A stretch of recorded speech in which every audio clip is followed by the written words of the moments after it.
ನಮಸ್ಕರಿಸುತ್ತಾ ಶ್ರೀ ಕ್ಷೇತ್ರ ಧರ್ಮಸ್ಥಳ ಗ್ರಾಮಾಭಿವೃದ್ಧಿ ಯೋಜನೆ ಟ್ರಸ್ಟ್ ಇವರ ವತಿಯಿಂದ 2088ನೇ ಮಧ್ಯವರ್ಜನ ಶಿಬಿರವನ್ನು ಇವತ್ತು ಹುರಿಯಾದಲ್ಲಿ ಆಯೋಜನೆ ಮಾಡಲಾಗಿದೆ.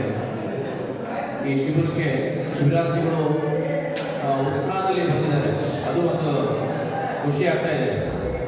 ಕೆಲ ಒಂದು 4 ಜನ ಬಿಟ್ಟರೆ ಮಿಕ್ಕಂತ ಎಲ್ಲ ಶಿಬಿರಾರ್ಥಿಗಳು ಬಹಳ ಶ್ರದ್ಧೆಯಿಂದ ಕೂತು ಕಾರ್ಯಕ್ರಮನ ವೀಕ್ಷಣೆ ಮಾಡ್ತಾ ಇದ್ದಾರೆ. ಎಲ್ಲ ಮಾತುಗಳನ್ನ ಗಣ್ಯರ ಮಾತುಗಳನ್ನ ಹೇಳ್ತಾ ಇದ್ದಾರೆ. ಅದು ಬಹಳ ಸಂತೋಷದ ವಿಚಾರ.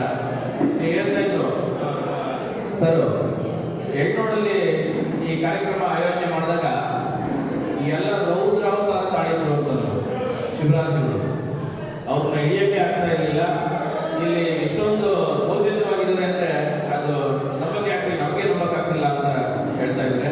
ಅದೆಲ್ಲ ಶ್ರೀ ಮಂಜುನಾಥ ಸ್ವಾಮಿಯ ದಯೆ.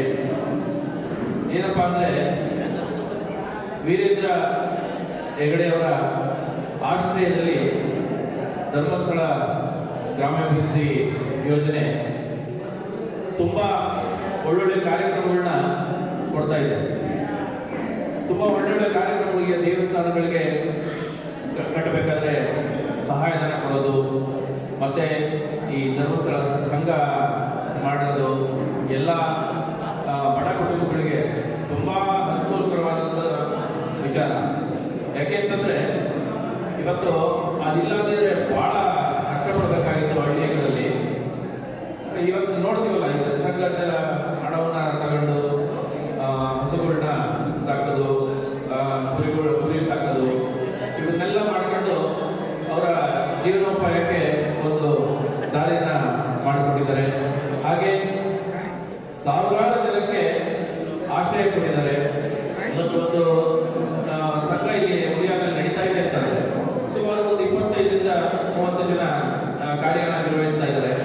ಅವರೆಲ್ಲರ ಕುಟುಂಬಗಳಿಗೂ ಆಶ್ರಯ ತಾಣವಾಗಿದೆ. ಹಾಗಾಗಿ ನಾವು ಇದಕ್ಕೆ ತುಂಬ ಆಭಾರಿಯಾಗಿದ್ದೀವಿ. ಈ ಶಿಬಿರ ಯಶಸ್ವಿಯಾಗಿ ನಡೀಲಿ. ಶಿಬಿರಾರ್ಥಿಗಳಿಗೆ ಹೇಳೋದು ಅಷ್ಟೇ, ಇವತ್ತು ಈ ಶಿಬಿರಕ್ಕೆ ಬಂದಿದ್ದೀರಿ.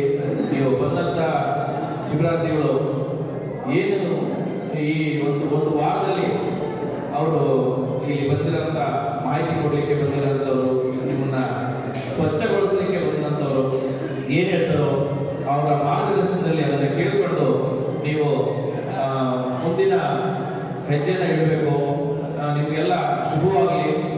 ಇಲ್ಲಿಂದ ಹೋದವರು ಕೂಡ ಇಲ್ಲಿ ಒಂದು ವಾರ ಹೇಗಿದ್ರೆ ಅದೇ ರೀತಿಯಾಗಿ ನೀವು ಮುಂದಿನ ದಿನಗಳಲ್ಲೂ ಕೂಡ ಒಂದು ಒಳ್ಳೆಯ ಹೆಜ್ಜೆಯನ್ನು ಇಟ್ಕೊಂಡು ಹೋಗಿ ಅಂತ ಹೇಳ್ತಾ ನನಗೆ ಮಾತಾಡೋಕ್ಕೆ